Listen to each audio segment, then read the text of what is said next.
Bonjour à celles et ceux qui nous rejoignent maintenant pour cette webconférence sur la mise en œuvre de l'index égalité professionnelle entre les femmes et les hommes, enjeux et apprentissage. Nous allons poursuivre nos échanges autour des enseignements de cette recherche et plus généralement sur l'index égalité professionnelle femmes-hommes. Nous sommes ravis d'accueillir pour ce faire Céline Chevanche, directeur des ressources humaines adjointe à CBRE, Valérie Marbache, VP Chief Diversity and Inclusion Officer chez Thales et Vincent Arnaud-Chape, sociologue au Centre d'études des mouvements sociaux, École des hautes études en sciences sociales. Vous pouvez, durant toute la durée de cette table ronde, poser vos questions directement sur le chat. Nous les transmettrons à nos intervenants et à nos intervenantes et nous y répondrons à un moment dédié à la fin de cette table ronde. Je commence par vous, Céline et Valérie. Qu'avez-vous reconnu de votre expérience de l'index dans les éléments qui ont été présentés précédemment par Martine et Nicolas? Qui de vous deux souhaite répondre en premier? Bon, j'y vais. Bonjour déjà. Écoutez, reconnu, je pense que moi j'ai reconnu un certain nombre de choses déjà, notamment sur on va dire la difficulté pour les équipes à produire déjà cet outil statistique. C'est effectivement, les équipes ne sont pas forcément outillées et prêtes, en tout cas en ce qui concerne l'outil de paye qui est la base des données. Donc cette formalisation, elle était compliquée. Un certain nombre d'autres choses aussi sur comment on fait parler ces indicateurs et comment on le prend en main dans l'entreprise, qui sont des thèmes aussi un peu particuliers et ce qu'on peut aussi déduire de cet outil-là pris sur son contexte, on va dire purement légal, et comment nous on l'adapte aussi en interne.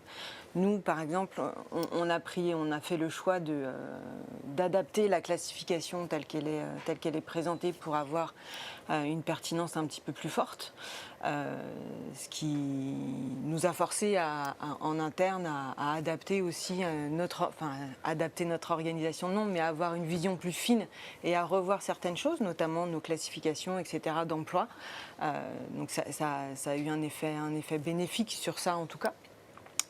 Et puis des questionnements aussi sur l'utilisation de cet outil à long terme et de sa viabilité, de sa prise en main aussi par les partenaires sociaux qui est un peu compliquée. Valérie, chez Thales? Chez Thales, je dirais que d'abord, l'index, il a le mérite d'exister. Je pense que c'est intéressant d'avoir un outil qui force les entreprises à regarder le sujet, y compris pour des entreprises comme la nôtre qui regardent le sujet et depuis très longtemps et qui sommes outillés. Donc je pense que c'est intéressant. C'est un sujet technique c'est clair que ça requiert une certaine expertise. Chez nous, on a mis les juristes sociaux et les gens du SIRH en commun, donc pour à la fois s'approprier le contenu du texte et travailler sur la data. Donc c'est dire que dans une entreprise comme la nôtre, on a les ressources, mais j'imagine que dans les petites structures, ça peut être un peu compliqué. Ensuite, cet index, il ne prend pas en compte toutes les données, toutes les dimensions des problématiques liées à l'égalité professionnelle, à mon sens, et je pense que c'est là vraisemblablement qu'il est perfectible. Il y a certains angles morts, et puis parfois même, il pourrait produire des choses qui vont en l'encontre de politiques volontaristes qu'on pourrait mener en faveur d'une meilleure représentation des femmes dans des niveaux de responsabilité plus élevés. Donc ça, pour moi, c'est quelque chose qui mériterait d'être revu pour que ça puisse devenir un outil de pilotage plus ancré dans les pratiques et les enjeux opérationnels des entreprises. Merci. Vincent Arnaud, je me tourne vers vous. Vous, de votre point de vue de sociologue qui a travaillé depuis longtemps sur ces questions, quels sont les 2-3 enseignements que vous pourriez nous donner suite à la restitution de ce rapport? Merci, donc bonjour tout d'abord. Alors déjà, je précise que c'est un rapport que j'ai vraiment trouvé passionnant, j'ai trouvé très important. Il y a beaucoup d'attentes, de fantasmes, de critiques autour de l'index et ça nécessitait une vraie enquête empirique. Elle est très riche, il y a beaucoup de choses, beaucoup de données, alors même que c'est un outil qui n'est pas très vieux. Donc vraiment, cette abondance d'informations est très importante. Il y a tout un ensemble d'illustrations. Et je suis aussi assez curieux de voir ce que ça va donner dans le temps, parce que voilà, il va y avoir de l'apprentissage et ce sera intéressant de voir les résultats si on réitère la même étude dans 3 ans, par exemple. Alors, moi, je retiens 3 grands résultats. D'abord, concernant la question de la production des données. Et on a un peu une idéologie parfois du solutionnisme technologique. On va s'appuyer sur des algorithmes, des formules, on va avoir des solutions très techniques à des problèmes sociaux. L'index s'inscrit en partie dans cette croyance, même s'il y avait d'autres propositions concurrentes qui allaient plus loin. Et le grand mérite du rapport, c'est de montrer que ce n'est qu'une croyance et qu'il y a un caractère effectivement très complexe de la production des données, des informations, des notes. Il faut accéder aux données, il faut faire plein de choix de conventions, il faut interpréter les décrets, il faut interpréter les chiffres. Il y a tout un travail qui est peu visible, mais qui est sous-jacent et qui est capital, qui est un travail des données. Et ça montre également, bien sûr, toutes les marges, c'est-à-dire que les entreprises peuvent avoir des comportements d'optimisation, qu'il y a également des résultats qui sont un peu volatiles, ce qui pose des problèmes, et que tout ça est d'autant plus complexe qu'on est sur des entreprises atypiques, statutaires, agiles, etc. Le deuxième point, c'est la question des effets, qui est très bien traité. Alors, c'est un rapport qui est globalement critique, mais qui est en même temps une critique nuancée, très, très intelligente, très complexe de la réalité. Qu'est-ce qu'il dit ? Il dit que l'index passe globalement à côté de l'objectif, il ne permet pas d'affiner le diagnostic, il n'engage pas véritablement les acteurs sur des pistes de réforme, il fait l'objet d'interprétations trompeuses, parfois il désincite à l'action, mais en même temps il a aussi des potentialités, c'est important d'insister dessus, selon qu'existent ou non de façon préalable des politiques d'égalité, selon qu'il y ait ou non dans les équipes de direction des personnes qui sont prêts à porter l'enjeu. Mais bon, dans certains cas, on a différents effets de l'outil qui sont forts, qui peuvent être directs, indirects, matériels, symboliques, pédagogiques, et ça montre bien, on a une véritable sociologie de la quantification qui montre en fait les différentes formes de réactivité très complexes, très diverses par rapport aux chiffres. Et à ce titre, on voit que l'index n'est pas un outil neutre ou transparent, qu'il n'est pas autoportant, mais qu'il existe à travers son appropriation et en même temps qu'il oriente l'action, qu'il met en valeur certains points plutôt que d'autres.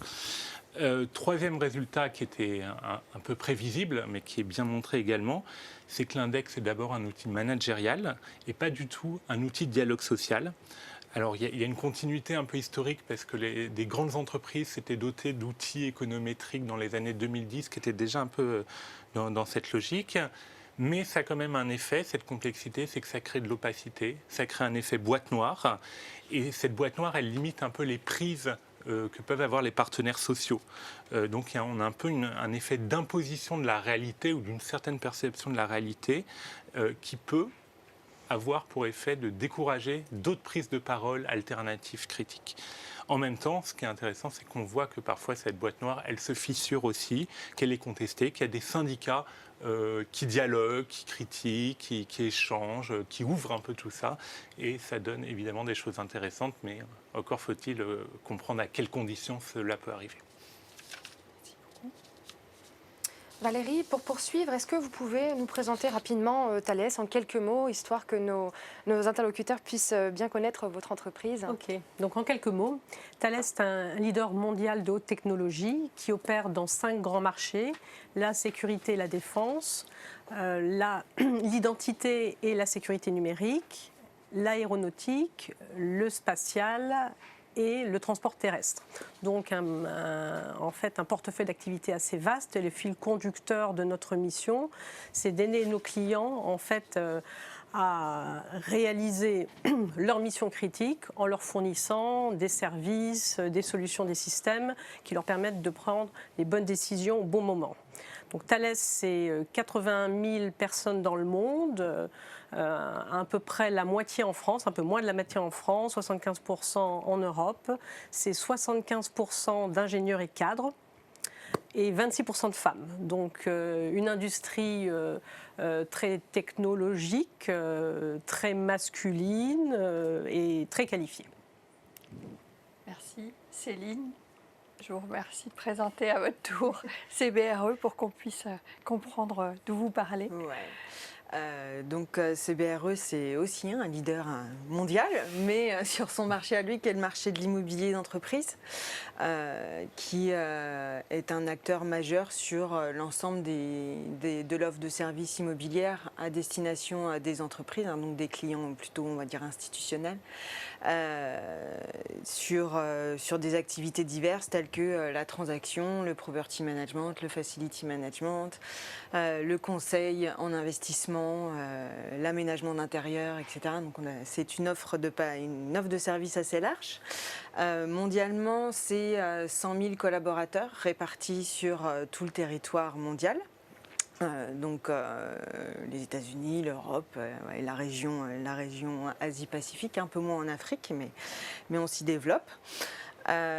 Concernant la France, on est 1500 collaborateurs répartis sur 12 entités différentes, donc ce qui n'a pas facilité non plus l'exercice.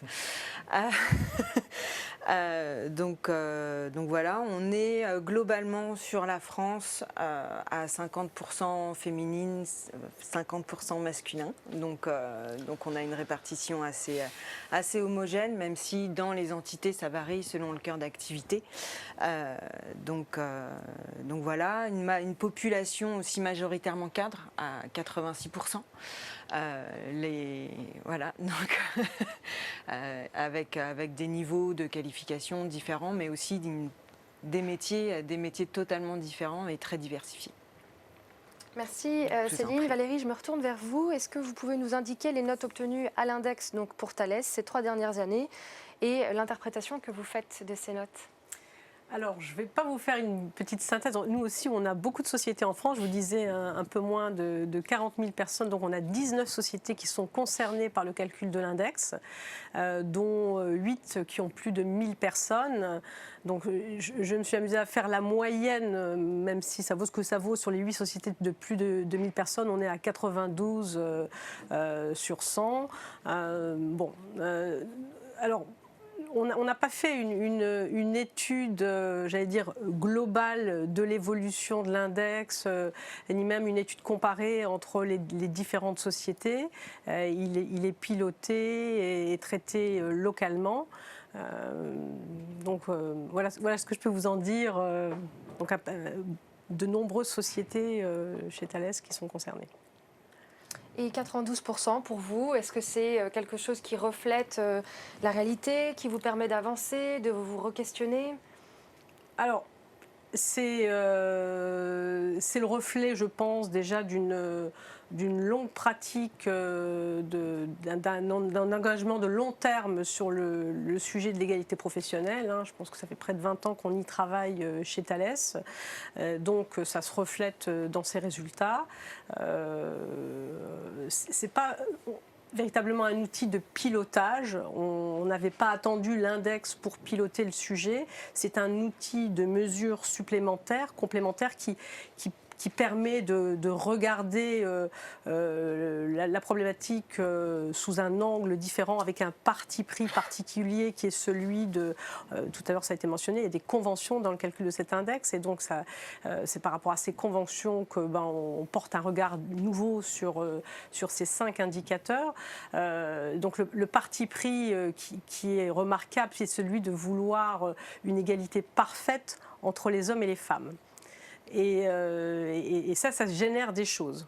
Donc, et ça peut, je l'ai dit tout à l'heure, parfois venir à l'encontre de politiques qui œuvrent en faveur de l'égalité professionnelle, mais pour rattraper des situations qui aujourd'hui ne sont pas égalitaires. Et donc, quand vous posez comme norme que l'égalité dans chacun des critères doit être atteinte, vous pouvez parfois neutraliser en fait l'action de vos politiques volontaristes. Si je prends l'exemple concret des promotions, en fait, chez nous, clairement, on cherche à promouvoir plus de femmes dans des postes à responsabilité, et donc ça peut venir pénaliser les entités qui le font aujourd'hui parce qu'on n'est pas sur une égalité parfaite. Et avez-vous rencontré des difficultés particulières pour notamment calculer cet index ? Bien sûr, on a rencontré les difficultés qui ont été indiquées. Donc, c'est un index qui a été mis en place sur un calendrier assez serré, avec des décrets qui sont sortis assez tardivement. Et donc, c'est vrai que ça a été compliqué. La prise en main a été compliquée. On y a dû vraiment y mettre les ressources.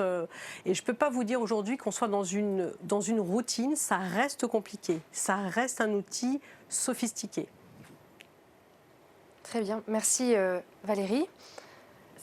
Céline, à votre tour, les mêmes questions, oui, qu'on connaisse un peu. Alors sur les évolutions quant à l'index, nous on est sur un schéma, on va dire un peu, je ne vais pas dire particulier, mais en 2018, lors de la première année de calcul, on avait juste une entité qui était concernée par la publication selon les seuils d'effectifs. Cette entité avait obtenu une note de 67 sur 100. Les années suivantes, enfin l'année suivante, donc sur l'année 2019, il y a eu cette entité qui a changé de configuration parce que ça a fait l'objet de fusions en interne, etc. Donc ça a aussi un peu plus complexifié puisqu'en plus les données statistiques n'étaient pas équivalentes à celles de l'année passée. Mais on a nettement, on va dire, baissé puisque sur cette partie-là, on est passé à 45 sur 100. Néanmoins, les autres entités du groupe, elles soumises à ce calcul, oscillaient entre une note entre 55 sur 100 et 100 sur 100. Voilà. Et 2020, alors pour le coup 2020, crise sanitaire, etc., machin, nous, on n'a pas, on a des indicateurs qui sont devenus incalculables, enfin des index incalculables du fait de notamment le gel des salaires global et total, qui a eu un impact sur le calcul des évolutions de rémunération. Et en plus sur les évolutions de rémunération des femmes enceintes, donc les indicateurs 2 et les indicateurs 4, l'indicateur 4, pardon. Donc ce qui fait que globalement sur 2020, c'est pas calculable. Sur les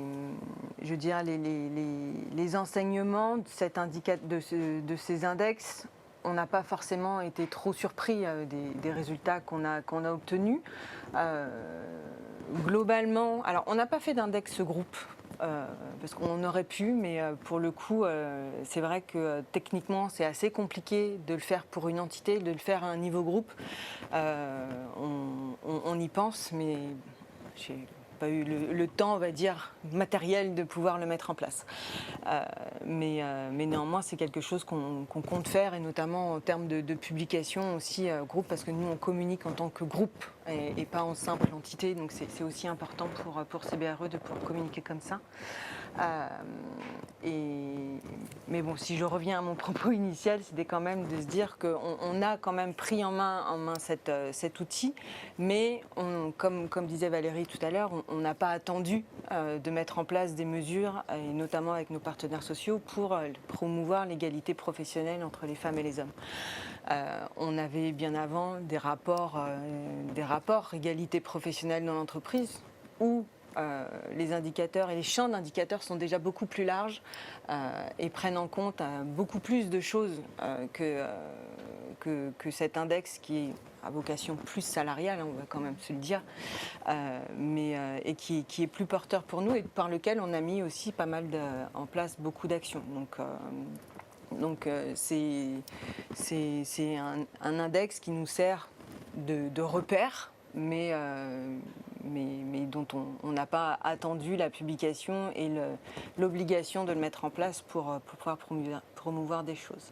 Néanmoins, il met en exergue certaines difficultés, certaines choses sur lesquelles on a dû travailler ou on doit encore travailler. Et si on parle des difficultés qu'on a eues aussi à le mettre en place, je rejoins Valérie sur le fait qu'il y a eu des modifications de texte entre l'année 1, l'année 2, etc. Nous, par exemple, on a été aussi largement impactés sur les rémunérations à prendre en compte dans cet outil, où initialement et contractuellement, nous, sur la première année, on a pris les rémunérations contractuelles de nos commerciaux, si je prends juste cette partie-là, parce qu'on a un système strictement égalitaire par niveau. vous avez un salaire de base fixe qui est équivalent, que vous soyez homme ou femme, un système de commissionnement qui est équivalent, et la rémunération se fait aussi par la performance des collaborateurs. Donc on avait pris le parti sur l'année 1, comme il n'y avait pas trop de directives, de prendre cette rémunération contractuelle. L'année 2, on nous dit non, il faut prendre la rémunération effective. Donc on a pris la rémunération effective et là, vous comprenez la note en dehors du système de l'organisation, mais du passage de 67 à 45. Voilà, parce qu'on a effectivement des populations où sur la performance et sur la rémunération à la performance qui sont un peu plus décalées entre les femmes et les hommes. Voilà, qu'on explique par différents facteurs, mais ça c'est aussi une des difficultés et qu'on n'a pas encore traité aujourd'hui. Vous venez d'évoquer la rémunération des commerciaux, donc majoritairement des hommes. Est-ce que vous identifiez aujourd'hui des leviers, des moyens d'agir, particulièrement sur cette question liée à la part de cette rémunération ? Alors, c'est compliqué de mettre en place des choses parce qu'on voit qu'on a des populations afféminisées, mais ça, c'est des choses, des vecteurs qu'on a déjà pris et des populations qui se féminisent. Néanmoins, elles ont moins de seniorité que leur père masculin et qui fait qu'elles ont un portefeuille de clients moins développé, etc. Donc, à terme, on sait qu'on va tendre vers cette parité salariale. Je ne vais pas dire égalité parce que je pense qu'on ne l'aura jamais vraiment, mais cette équité, en tout cas, salariale, donc ça on y arrivera. Je suis plutôt assez confiante sur ce système-là. La difficulté d'avoir des axes, on va dire peut-être un peu plus directifs sur, on pourrait très bien se dire, à partir du moment où on a atteint un certain salaire, on passe des dossiers à un autre, etc. Mais là, je vais me heurter à d'autres difficultés qui pourraient naître, notamment en termes de rétention de nos collaborateurs, parce que c'est aussi un sujet très fort du moment, où nous, en ce moment, on est très concurrencés niveau collaborateur. On ne veut pas non plus que nos actions internes puissent avoir un effet dévastateur sur une fuite de nos talents, etc. Donc il y a beaucoup de choses à penser, à équilibrer et mettre en place des actions qui ne nous fassent pas défaut et qui aient un effet complètement négatif sur potentiellement cet indicateur aussi à moyen long terme. Alors, vous disiez que l'index n'était pas un outil de pilotage. Est-ce que malgré tout, il s'insère dans un ensemble d'autres manières de mesurer ou d'appréhender, en tout cas, ces questions d'égalité professionnelle au sein de votre entreprise et de l'entreprise en général ? Pourquoi précisément, quels sont les freins que vous identifiez précisément pour que ce soit un outil de pilotage ? Qu'est-ce qu'il faudrait mettre en place pour que cet index devienne un outil de pilotage et un outil partagé au fond au sein de votre organisation? Alors l'outil est partagé, il est partagé, il est communiqué par ailleurs, que ce soit au CSE, aux membres du comité de direction, etc. Donc il est bien évidemment communiqué, il est pris en main. Il y a des actions qui se ressortent sur de l'égalité professionnelle et qui sont mises en place. Je disais que ce n'était pas un outil de pilotage parce qu'en soi, cette notion d'égalité professionnelle, elle est déjà prise en compte dans l'entreprise. Donc c'est un outil comme un autre, je dirais, mais on s'en sert quand même. Sur l'évolution de cet outil, je pense qu'il faudrait... alors je comprends le prisme par lequel il a été pris sur celui du salaire, parce que c'est une notion qui est très importante, mais néanmoins, il y a beaucoup de choses qui vont mener à des évolutions sur ce point-là, de type formation, de type promotion, on s'est déjà pris en compte, mais il devrait pouvoir calculer et identifier d'autres pistes en interne que du salaire, parce que l'égalité professionnelle passe aussi par d'autres choses, et en soi et sur ce thème-là, il nécessite d'être, à mon sens, une évolution assez nette. Et Valérie, selon vous, donc l'index, est-ce qu'il s'articule aujourd'hui avec la politique égalité professionnelle de Thales ?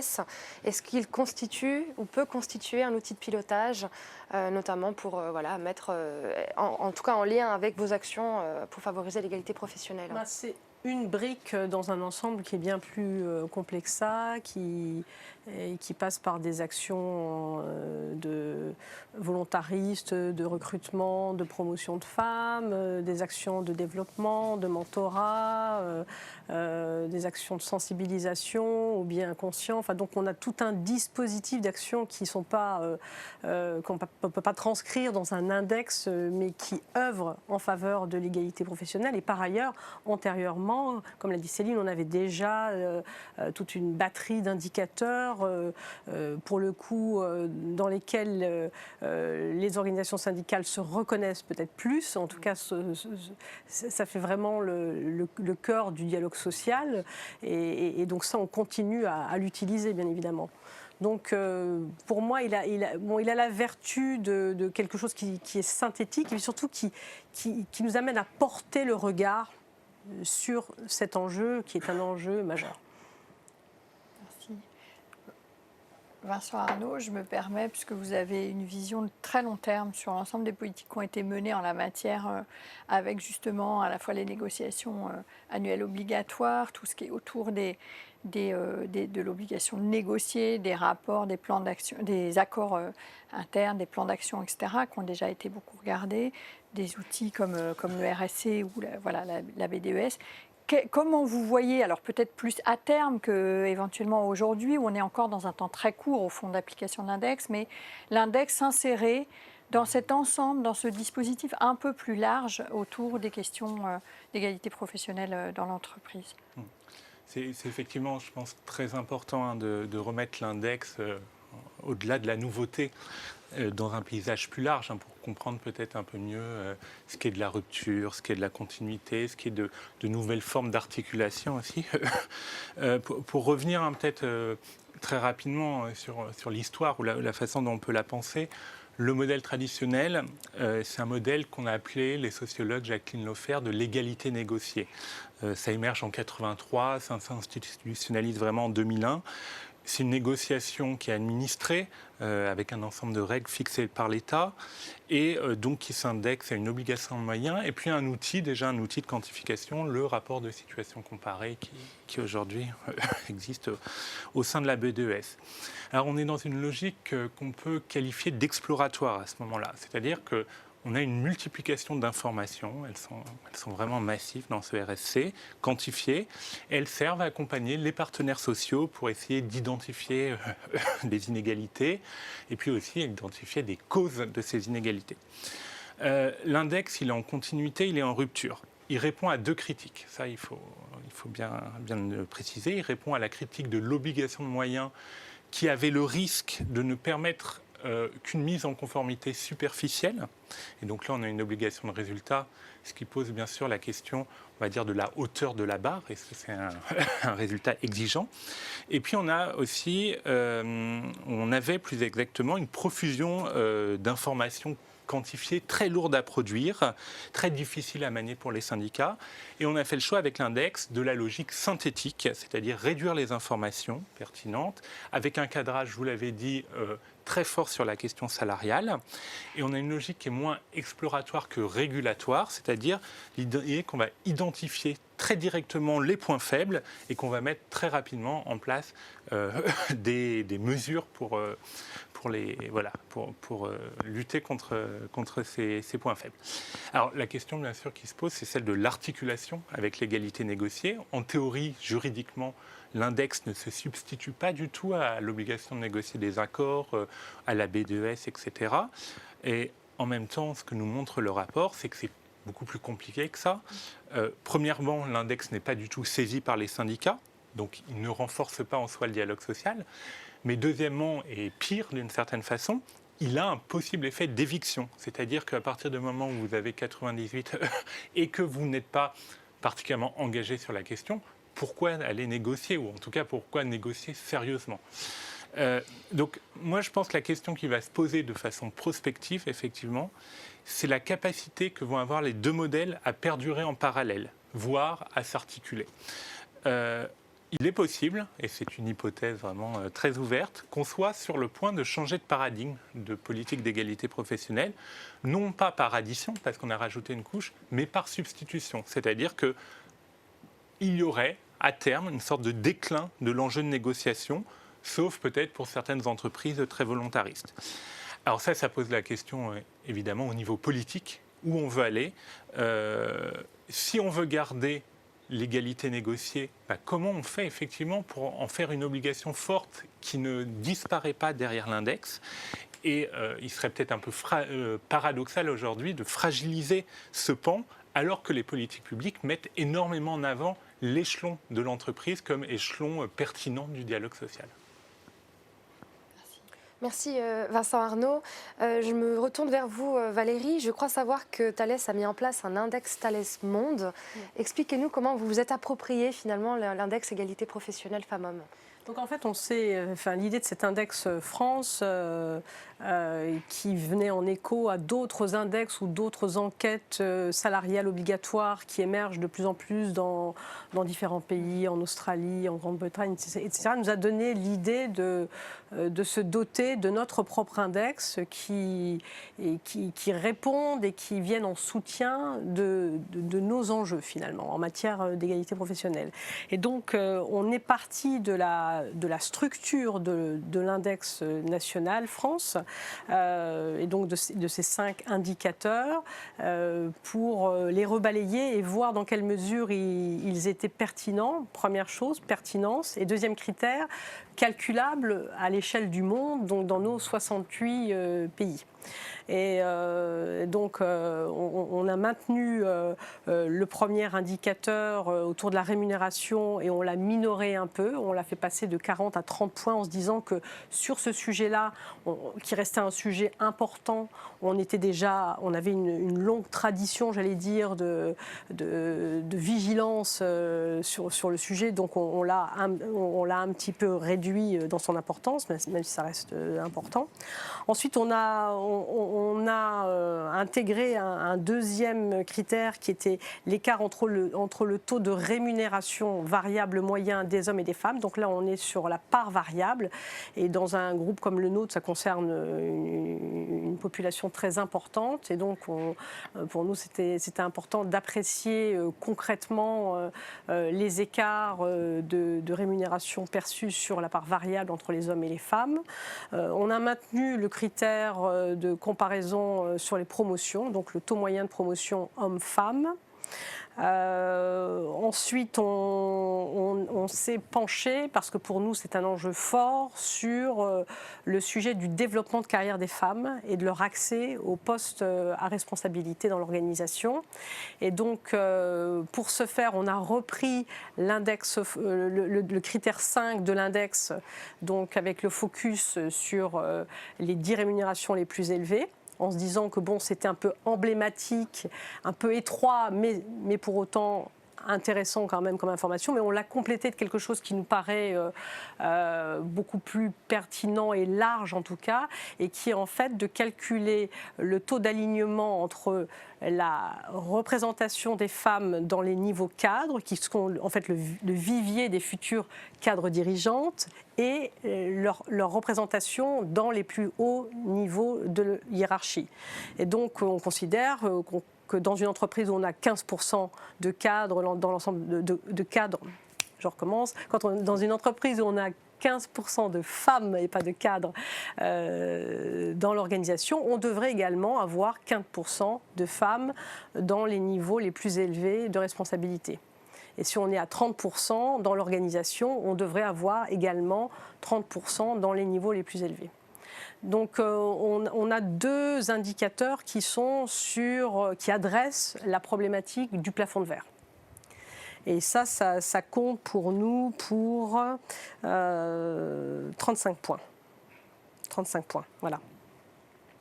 Alors ensuite, il y a une différence fondamentale, assez fondamentale, entre l'index monde de Thales et l'index national, qui est ce que l'on vise. Et chez nous, ce que l'on vise, c'est de cibler les écarts qui interviendraient en défaveur des femmes. Donc on ne cherche pas l'égalité parfaite, mais ce qu'on pénalise, c'est les écarts en défaveur des femmes.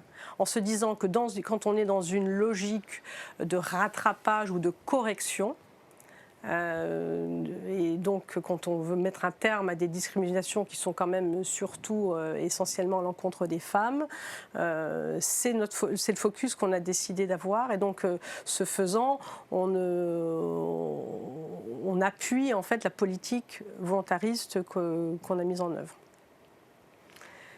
Donc cet index, il est déployé dans toutes les sociétés du groupe qui ont 200 salariés et plus.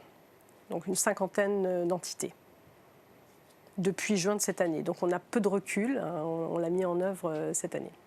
Et c'est vous qui le calculez? Oui. Ah. Absolument. Donc en fait, c'était aussi un des critères, il fallait que ce soit faisable, simple. Donc on l'a conçu de façon centralisée au niveau du siège, et c'est nous qui faisons les calculs pour l'ensemble des entités. Donc il faut que ce soit une donnée qui soit disponible pour l'ensemble des entités.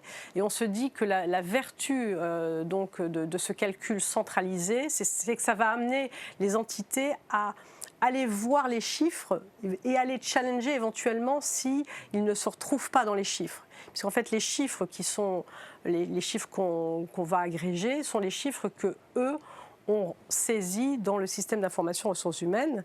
Et donc, si jamais il y avait des anomalies, charge à eux, en fait, de les corriger. Je continue avec vous, mais je reviens à l'échelle nationale.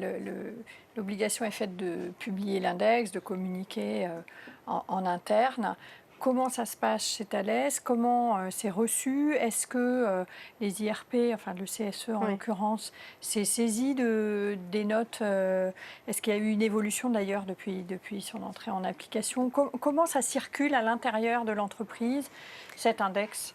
Il est communiqué, en effet, donc il est largement communiqué sur l'internet et l'intranet du groupe, voire parfois des sociétés, en français et en anglais. Donc l'information est à la disposition de l'ensemble des collaborateurs et des collaboratrices du groupe. Ensuite, il fait l'objet de communication dans les différentes sociétés. Au niveau des CSE. Maintenant, vous dire que c'est un outil de dialogue social, c'est pas véritablement le cas. On ne sent pas que les CSE se soient emparés du sujet. Ils ont une forme de neutralité bienveillante par rapport au sujet, je dirais. C'est pas bon. Il n'y a pas un engouement fort, ni un dédain, mais une forme de neutralité sur le sujet. Et c'est vrai depuis le début. Pas d'évolution de ce point de vue-là. Voilà. Et vous identifiez des raisons? Est-ce que ça rejoint le fait que ce soit très technique? Il y a à la fois, je pense, la technicité et puis le fait qu'on ait d'autres dispositifs dans lesquels historiquement ils ont été plus impliqués, quoi. Donc pour moi, c'est bon, c'est pas véritablement leur outil, quoi, pas perçu comme tel. Merci Valérie. Et même question pour vous Céline. Donc la note obtenue fait l'objet d'une communication à la fois en interne et en externe. Est-ce que c'est le cas pour CBRE? Oui, bien sûr. Est-ce que vous en faites en tout cas un outil, un objet de communication? Alors, c'est un outil de communication, on va dire, classique. Et en externe, il est effectivement communiqué, comme le demande la loi, hein, sur notre site internet. Il est de plus en plus communiqué parce que demandé aussi par des entreprises qui font des appels d'offres et auxquels on répond. Donc, c'est des données aussi qui sont importantes, qui sont prises en main par les entreprises et qui effectivement nous demandent par entité répondante quel est l'index, le résultat de l'index égalité professionnelle. Donc c'est aussi un vrai sujet, on va dire, client pour nous et business. Hein.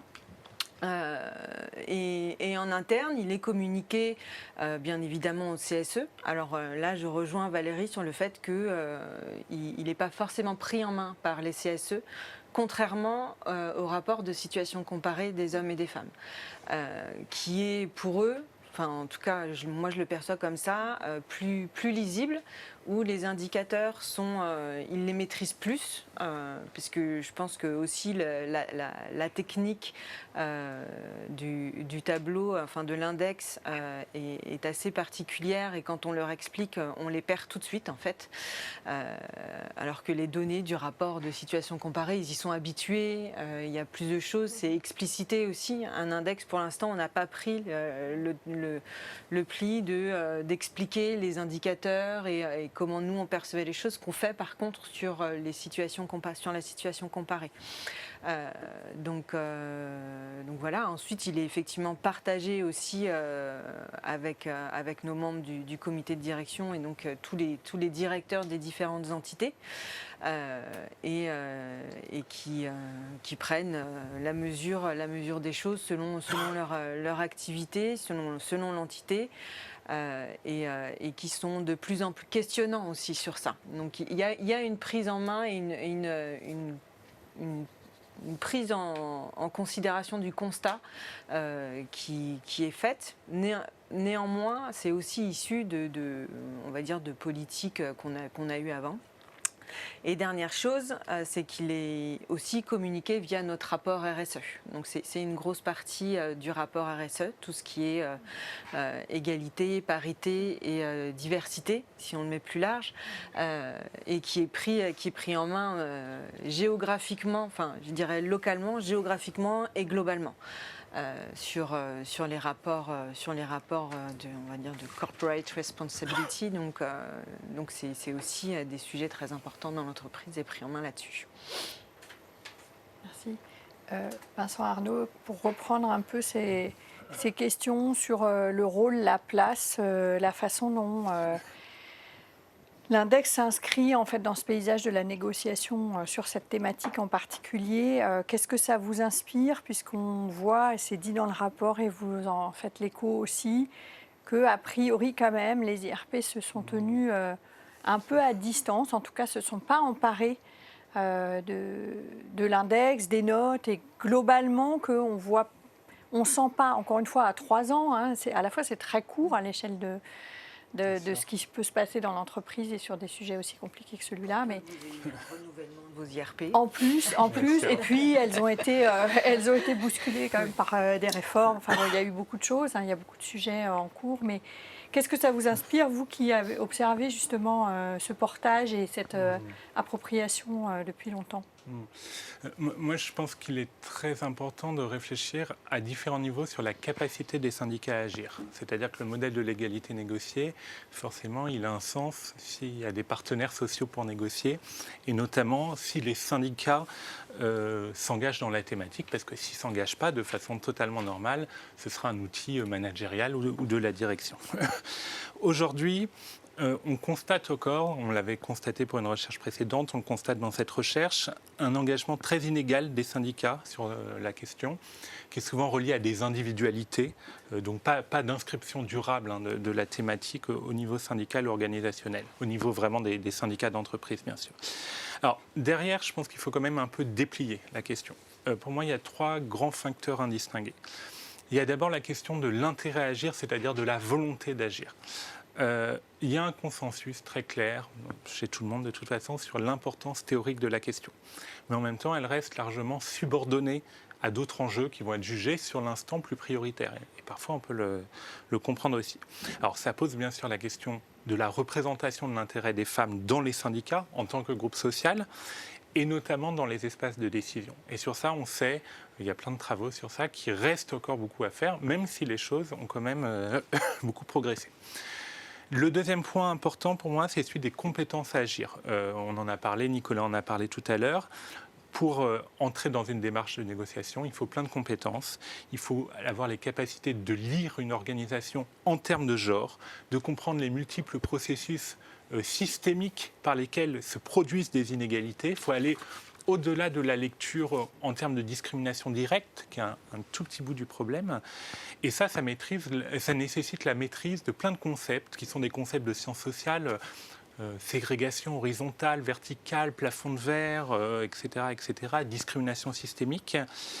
Et puis, ça nécessite également des compétences plus techniques, on en a parlé également, qui sont la lecture, l'interprétation de chiffres et également la compréhension de la façon dont ils ont été construits. C'est-à-dire que les chiffres, alors on ne leur fait pas dire ce qu'on veut, et ils ne sont pas non plus intangibles ou extrêmement solides. On peut les critiquer, mais encore une fois, malgré l'effort des fédérations, des confédérations qui font beaucoup de formation à l'égard de leurs élus, le fait est qu'il reste des compétences assez inégales et mal distribuées entre les militants syndicaux. Et puis la dernière question, c'est la question bien sûr des prises qui existent dans les outils au niveau des dispositifs. Donc ce n'est pas que les compétences internes des syndicats, c'est également le fonctionnement même de l'espace des négociations. Et ça, on le voit sur l'égalité professionnelle, mais bien au-delà, qu'il est très difficile de mener un véritable travail critique pour les syndicats, c'est-à-dire qu'ils n'ont pas le temps toujours de négocier. Ils sont pris par énormément de dossiers et la réforme du CSE a rajouté des choses dans cette optique. Ils n'ont un accès que très limité à l'information. Il y a, on en a parlé, un effet boîte noire des chiffres qui existait déjà un peu avec le RSC, mais qui est bien sûr encore plus fort avec l'index. Et donc, derrière, ça pose également la question du caractère de bonne foi des négociations, qui est un concept juridique, et qui est un concept sur lequel le législateur ou le pouvoir politique plus généralement pourrait peut-être intervenir. Merci Vincent Arnaud. Et peut-être avant de conclure, une question pour vous Céline et Valérie. Comment est-ce que vous voyez l'avenir de l'index dans votre organisation et aussi peut-être dans le paysage de l'égalité professionnelle en France? Céline, commençons peut-être par vous. C'est une vaste question, oui, c'est ça. Se mettre en perspective. Moi, dans l'organisation, il va vivre. On va essayer d'en faire un vrai outil et de pouvoir le travailler avec nos partenaires sociaux, de pouvoir y adapter aussi notre fonctionnement et notre organisation. Il permettra, je pense, d'ancrer les actions qu'on a déjà menées et en tout cas de voir que les actions qu'on mène aujourd'hui en termes de mixité, de réseaux diversifiés, de formation des femmes sur des sujets de leadership, etc., pour les aider à prendre ces postes et à se trouver crédibles dans ce genre de poste, ça c'est aussi une vraie question, de voir que ces actions-là fonctionnent et qu'elles vont certainement permettre d'améliorer nos indicateurs. Globalement, j'espère qu'il va évoluer dans ces indicateurs pour prendre quelque chose de plus large et qu'il soit vraiment un outil de pilotage, ce qui aujourd'hui est un peu limité. Valérie, votre avis sur l'avenir de cet index chez Thales et plus globalement donc, en France? Mais chez Thales, on va avoir l'enjeu de faire coexister deux index différents qui ont des partis pris différents et qui peuvent, donc ça, en termes de communication, ça risque d'être un enjeu, je dois dire. Et il va falloir qu'on y travaille, hein, clairement. Mais de façon plus globale, je pense que cet index qui soit fondé sur une obligation de résultats et pas simplement de moyens, c'est très bien. Je pense que c'est très bien. J'espère qu'il va évoluer pour mieux prendre en compte les problématiques que les entreprises rencontrent quand elles sont en train de pousser des politiques volontaristes pour plus de mixité. Et aujourd'hui, je pense qu'il n'appréhende pas complètement tout ça, quoi. Donc je trouve que c'est très bien que le retour d'expérience qu'on a eu tout à l'heure montre qu'il y a quand même un certain consensus sur un certain nombre d'éléments et j'espère qu'ils vont être pris en compte pour en faire évoluer l'outil sans en faire un outil plus complexe, plus sophistiqué. Je pense qu'il faut rester ancré sur l'idée de quelque chose qui doit rester synthétique et compréhensible. Mais s'adapter à toutes les organisations, à toutes Oui, les tailles, à tous les secteurs. ça c'est difficile. Et ça, C'est vrai que en faire un outil universel qui colle aux enjeux d'organisations qui ont pas forcément, enfin qui sont pas aux mêmes endroits dans leur chantier égalité professionnelle, c'est vrai que c'est pas simple. Je reconnais. Ouais. Un vrai défi. C'est un vrai défi. Pour l'avenir, mais c'est ça qui est intéressant. Ouais, C'est ça qui est challengeant, Pas par... qui est stimulant en tout cas. Absolument. Je voudrais vous donner, Vincent Arnaud, la parole pour quelques mots, un peu de conclusion de cette table ronde, et notamment sur la question, enfin on y revient, mais du pilotage par les indicateurs. Ouais. Merci déjà de me donner cette opportunité de conclure. Effectivement, la question derrière, c'est celle de la pertinence des politiques d'indicateurs.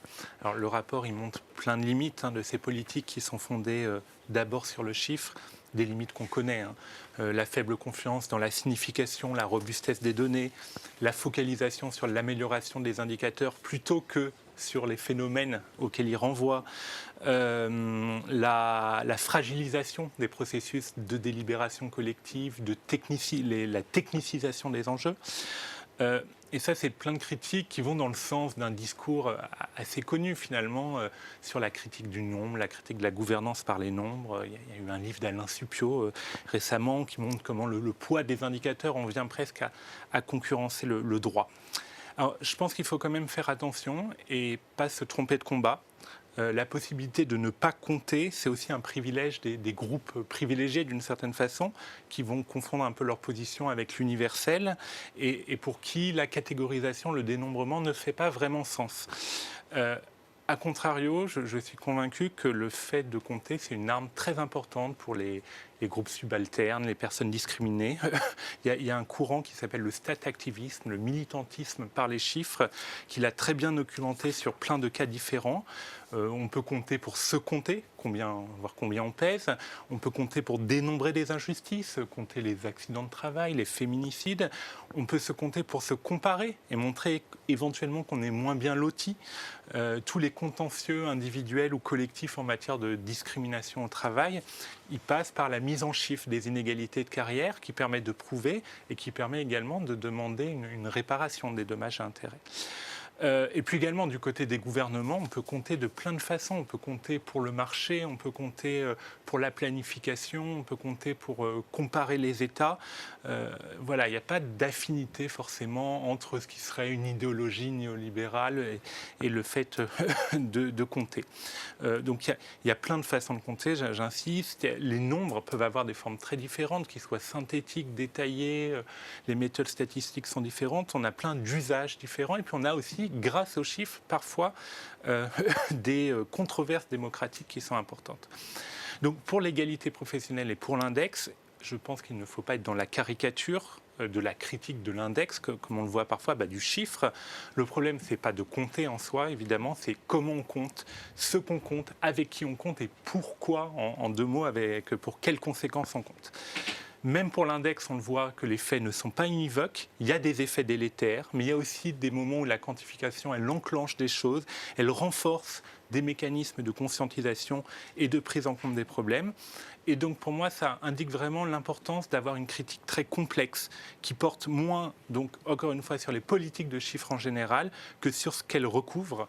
Donc aujourd'hui, on commence à parler de quantification éthique ou de féminisme des données, c'est-à-dire de façon de compter qui soit ouvert aux groupes dominés, aux femmes, à la pluralité des identités, à l'intersectionnalité, etc., etc.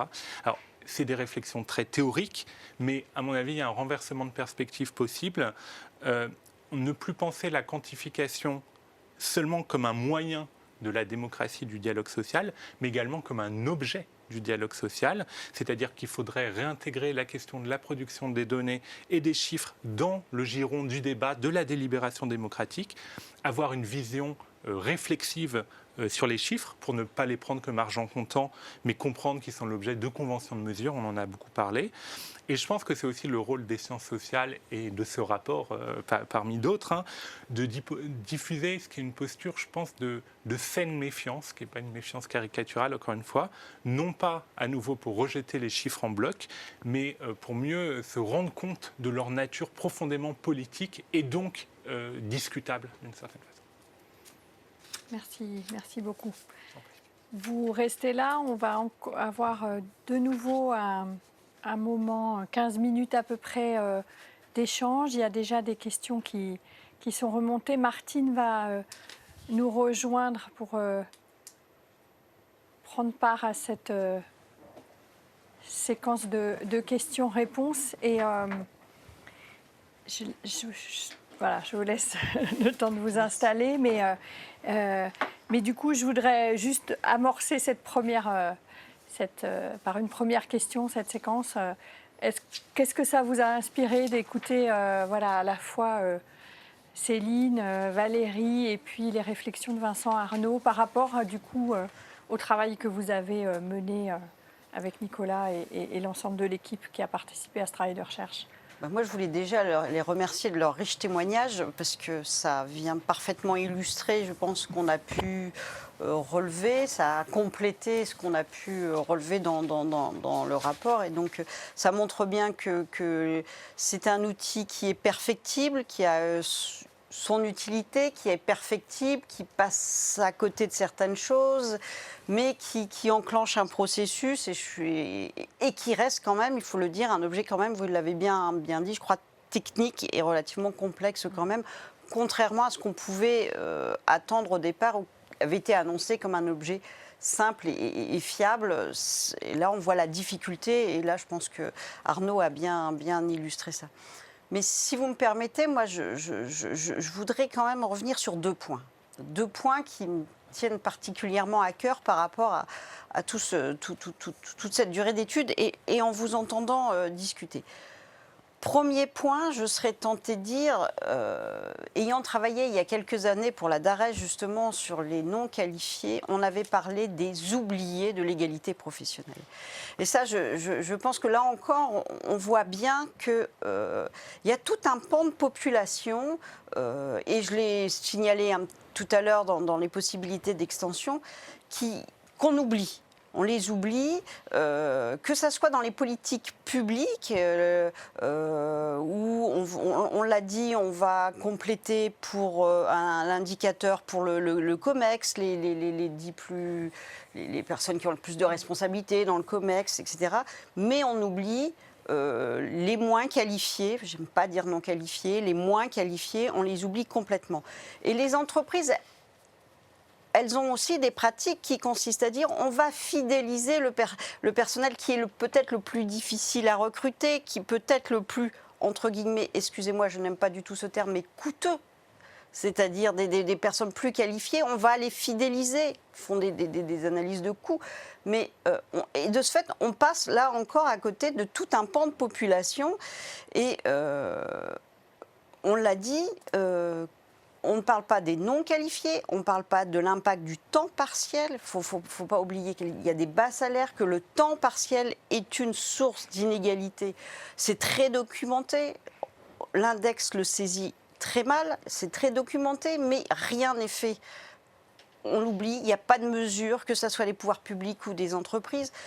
La ségrégation aussi bien horizontale que verticale, la ségrégation horizontale qui consiste à dire on n'est pas sur les mêmes métiers, on n'est pas sur les mêmes fonctions, et c'est essentiellement des femmes qui sont sur les emplois les moins qualifiés, les moins rémunérateurs. On invisibilise leurs compétences, on ne valorise pas leurs compétences, et ça, l'index, je pense qu'il le saisit vraiment très très mal. Et donc ça, je voulais vraiment insister sur les oubliés de l'égalité professionnelle, aussi bien dans les accords. Et le dernier rapport qui a été fait sur les accords égalité, le rapport fait sous la direction de Sophie Pochic, montre très bien ça, puisqu'on parle d'égalité élitiste. Et ça signifie bien qu'on en oublie une grande partie. Et donc ça, je voulais vraiment insister sur ce point. Deuxième point, ça va un peu en écho à ce qu'a dit Arnaud, c'est qu'il faudrait, à côté de tout ça, c'est bien un index, se poser les questions sur qu'est-ce qu'on fait du chiffre, comment on l'utilise, la réflexivité, etc. Mais faire de la pédagogie. Faire de la pédagogie, il faudrait en faire plus. Quand on interroge et quand on va en entreprise et qu'on interroge, par exemple, des directeurs de ressources humaines d'entreprises non mixtes, leur premier réflexe, c'est de nous dire « mais nous, on n'a pas de problème d'inégalité puisqu'on n'a que des femmes » ou « nous, on n'a pas de problème d'inégalité, on n'a que des hommes ». Et là, on voit bien qu'il y a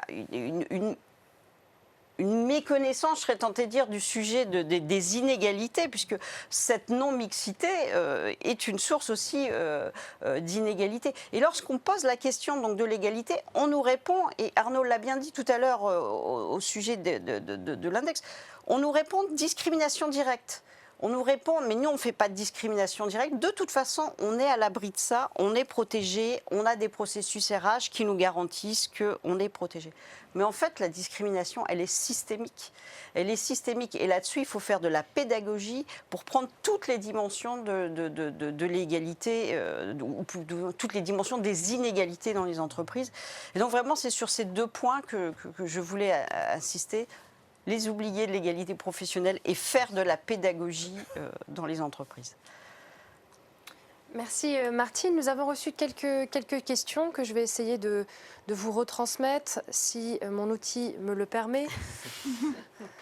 Alors, il y en avait une, comme je l'ai noté, je me permets du coup, sur donner quelques exemples sur des plus petites entreprises. C'est vrai qu'on s'est fait l'écho forcément à travers vos 2 témoignages, peut-être plutôt de gros groupes ou de grandes entreprises, peut-être dire un petit peu quelle est la spécificité des entreprises de 50, 250. Alors, que vous on avez en a pu... rencontré, on a essayé d'avoir un échantillon équilibré et on remercie vraiment les petites entreprises qui nous ont répondu parce que c'est pas facile, parce qu'en fait on rencontre le responsable de l'entreprise, le directeur de l'entreprise. Ils n'ont pas toujours une personne qui est dédiée aux ressources humaines. Alors, 50 entreprises, on rencontrait la personne qui était souvent responsable de la paie. Et là, donc, tout ce qui paye... et là, on avait quand même beaucoup de réflexion sur les difficultés, sur la complexité même de production de l'indicateur, parce qu'il fallait aller chercher les données, et aussi le manque de temps, parce qu'ils n'ont pas d'équipe dédiée pour le faire, et du manque de temps. Donc ça, c'était sur l'aspect technique. Sur l'aspect plus... on voit que c'est des entreprises là où il faudrait faire beaucoup de pédagogie aussi, je crois. Ça rebondit un peu sur ce que je disais avant. Là où on peut faire un peu de pédagogie, parce que dans les petites entreprises, ils ont aussi le sentiment on ne fait pas de discrimination. Mais à chaque fois, c'est pensé discrimination directe. On ne fait pas de discrimination. Or, là aussi, il y a des discriminations systémiques qui se mettent en place. Ceci étant, l'index a reçu je serais tentée de dire, il a un écho qui n'est pas défavorable. Je n'irai pas jusqu'à dire favorable, mais qui n'est pas défavorable parce qu'il a servi pour pas mal de petites PME, de notre échantillon, attention, de notre échantillon à interviewer, de révélateur. Il a quand même servi de révélateur. On s'est saisi de l'index pour mettre en place. Ça nous a montré qu'on n'était pas si bon que ça et on s'est servi de l'index. Merci Martine. J'ai retrouvé donc le fil de ma conversation. J'ai une question pour vous deux, pour à la fois donc Valérie et Céline. Est-ce qu'il est possible d'avoir quelques éléments sur la façon dont l'index aujourd'hui est intégré dans les processus RH, dans la modification des recrutements par exemple? Avez-vous des diagnostics sur les limites aussi de l'index, des points de discussion avec les organisations syndicales, auquel cas elles ont été invitées à communiquer ou à participer à la communication de cette note? Peut-être des formations aussi des représentants du personnel. Voilà, je ne sais pas si l'une d'entre vous veut répondre à cette question. Alors, comme on l'a dit, je pense toutes les deux, pour ce qui concerne Thales, il n'a pas eu d'impact sur les processus RH, on ne peut pas dire ça. Et concernant les IRP, on les a informés du contenu de l'index, mais on n'a pas fait de formation non plus sur le sujet, hein, clairement. Donc, alors, nous, sur l'impact sur les processus internes, je dirais quand on fait, par exemple, notre revue annuelle des salaires, c'est vrai qu'on va peut-être plus y penser, etc., et vérifier vraiment par catégorie d'emploi qu'on n'a pas d'écart trop important, en tout cas qui ne soit pas explicable par d'autres facteurs, et peut-être avoir une politique d'évolution salariale vis-à-vis des écarts qu'on pourrait éventuellement constater. Donc ça, c'est un impact sur les processus, ça, on le prend effectivement en compte. Ça a eu un impact, on va dire, interne, parce que ça nous a amené à revoir toute notre classification aussi, enfin voir si si nos collaborateurs étaient bien classifiés, parce que au fur et à mesure des évolutions professionnelles, un cadre qui va rester, on va dire, dans sa catégorie 1 alors qu'il devrait être en catégorie 3, voilà, c'est des choses qui n'ont pas forcément été suivies, etc. Donc on a rationalisé aussi notre classification en interne.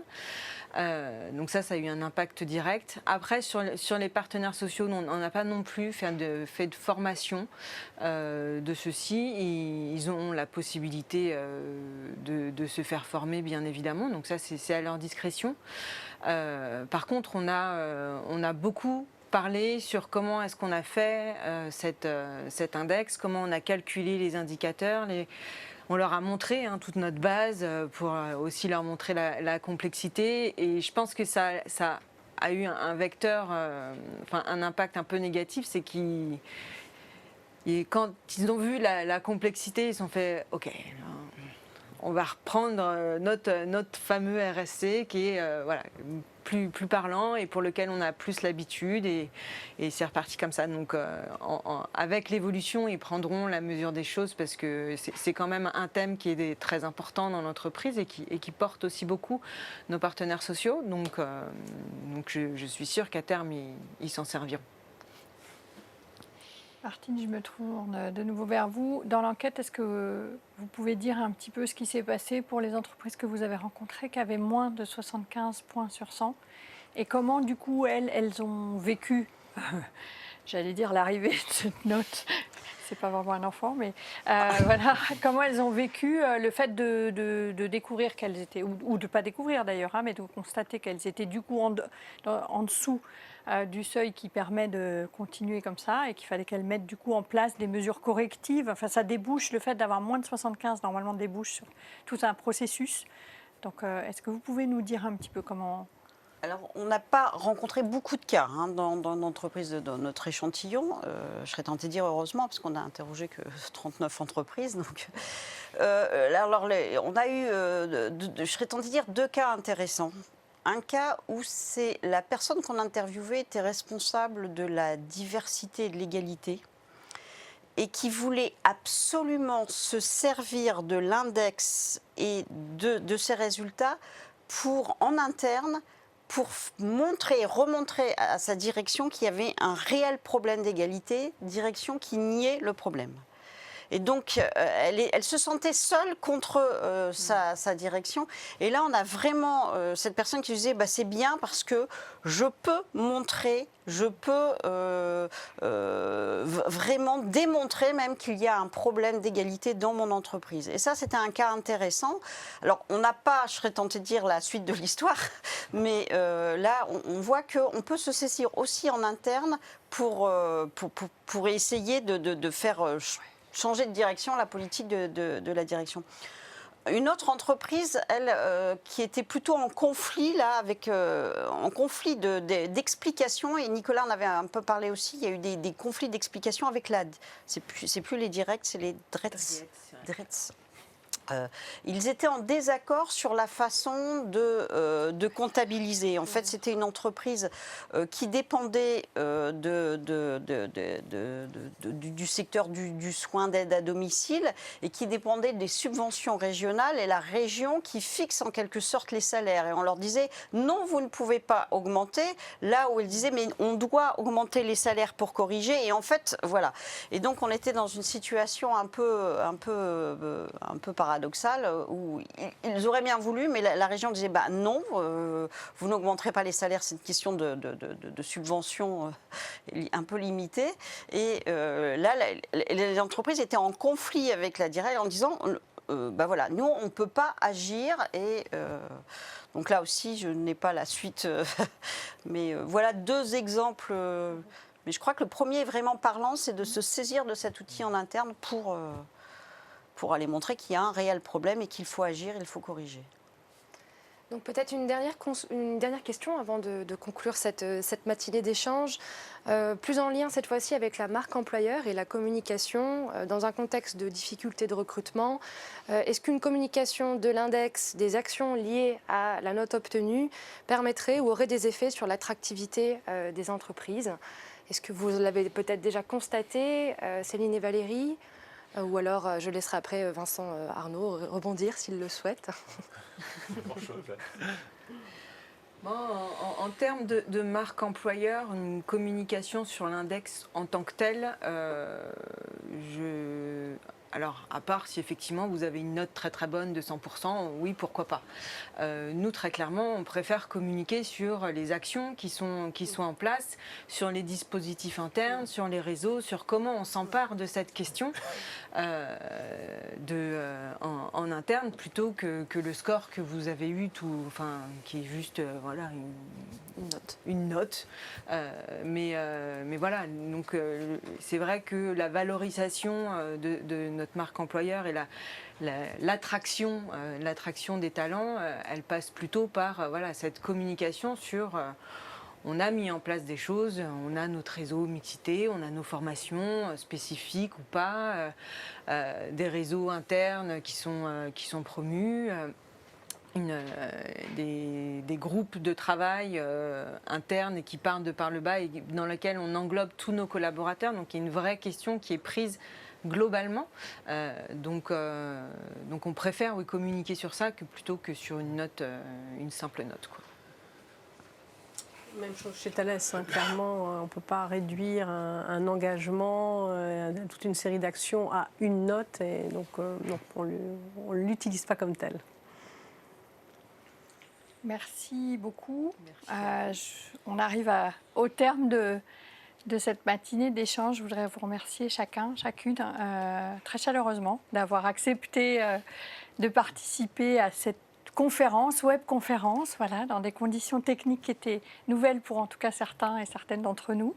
Donc vraiment merci beaucoup pour vos paroles. J'espère que on a, grâce à ces interventions, fait avancer la réflexion sur ces questions. Une des conclusions qui était dans le rapport aussi de Martine et Nicolas, c'était qu'il y avait encore beaucoup de travail pour comprendre justement qu'est-ce que ça veut dire faire progresser l'égalité professionnelle dans les organisations et les mécanismes et de quoi elle se fait en fait, cette inégalité.